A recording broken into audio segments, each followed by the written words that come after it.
on top of the latest products, Superstay has a new 24-hour concealer out, and it said coming soon to Maybelline's website, but Walmart already has it. So guess what? We're gonna pick this up and go home and demo it. I like my concealer kind of warm. 40 is kind of light. I think I have to kind of go with tan. This one, no, I think we're gonna go with 45 tan. I'm a diva. I'm a diva. I'm a diva. I'm a diva. Okay, Superstay concealer time. Let me tell y'all what's gonna happen. Into this review, I'm already moisturized with my Simple Moisturizer, and I'm already primed with my Neutrogena sunscreen, which y'all, I'm telling y'all, that is a primer hack. It's thick, it blurs pores, and it's sunscreen.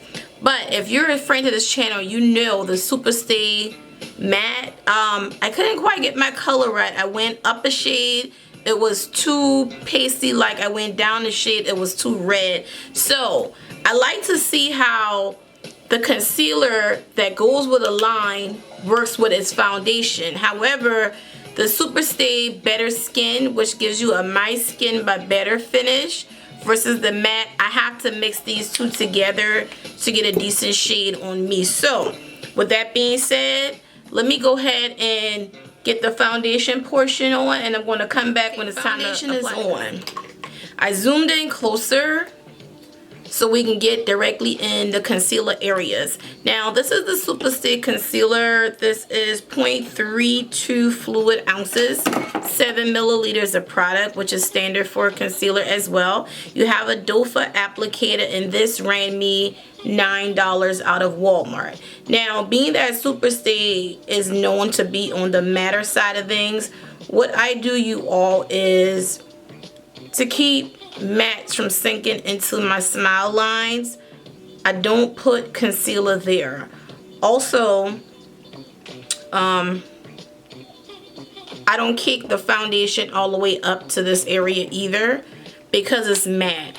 And under my eyes, it depends on the time of year, it could get real dry.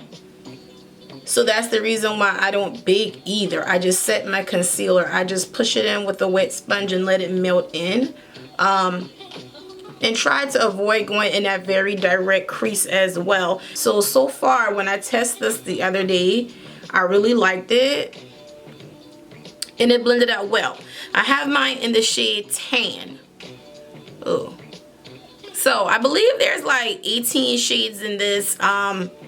No, I think there's like 12 shades. I'll put it below, or if you watched the beginning of the video, you saw that I ran through the different shades, and I wouldn't think I would be in the shade tan, but the caramel was more of my skin complexion, so you wouldn't have seen a difference. I guess that would be good if you want like a everyday concealer where you don't have to look too light, which is fine, but for concealing purpose and highlighting purpose, I wanted something a little shade lighter. So this is my e.l.f. sponge, which I pounced it out with the other day. And as you can see, it blends out seamlessly. Now, this is important. This is important to find out if your concealers blend out seamlessly, especially with the foundation that it coincides with. So if this is a sister, it would need to blend out good on top of its sister. Now, like Juvia's, what they did is they have a velvet matte foundation, but their concealer is hydrating, which still blends out perfect. Sometimes a matte on top of matte is a no. And what happened with me with that, with Can't Stop Won't Stop, the Can't Stop Won't Stop foundation on top of Can't Stop Won't Stop concealer is a no. It is too much. The same thing with the Fenty setup. Like, it's too much. So I'd rather go matte on the face and a little more hydrating on the concealer, and letting that dry down, blend out flawlessly. Did not have to rush to blend out, and look at that. Okay. My setting powder concoction, I have a couple of different ones mixed in there, including the Maybelline one. So I just take the flat side of my sponge and I push it in just to let it melt in. I don't over cake. Again, I don't over cake.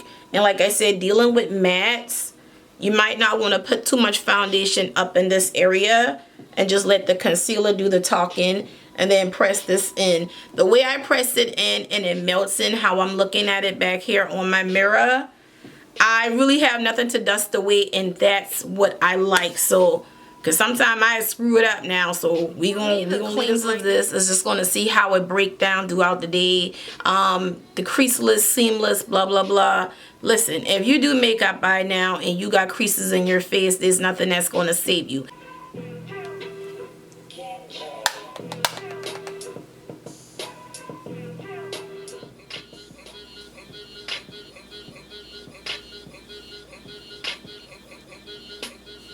So it is 10:48 p.m. here in Charlotte, North Carolina, you all, and I am low-key stoked, hype, looking at my face in the mirror, in the monitor.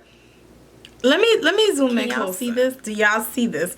Do y'all see underneath my eyes is still in place? I think the new way, well, I wouldn't say the new way, but change how I put on my concealer, not directly in the folds, have me looking flawless, like I'm not creasing, but that's part of it. But at the same time, I don't have that normal breakdown like I do on a hot day. And I had on shades. Now, I am getting oily because of the foundation. But again, I didn't put concealer all the way down here. And it's not breaking apart. It stayed. Also, concealers and things, the prices are getting up there. However, Maybelline does drop coupons. Always check my community tab because I try to incorporate a little bit of lifestyle savings type stuff in there. But y'all, this is one to have. It's a matte. It's a soft, comfortable matte. It's not hydrating as most, meaning that it's too dewy. Like it did just right. It's giving me a demi matte feel under my eye. And if I never tell y'all nothing, this is one y'all need to have from work. And I'm ready to wash my face. And good night, good people. See y'all next video.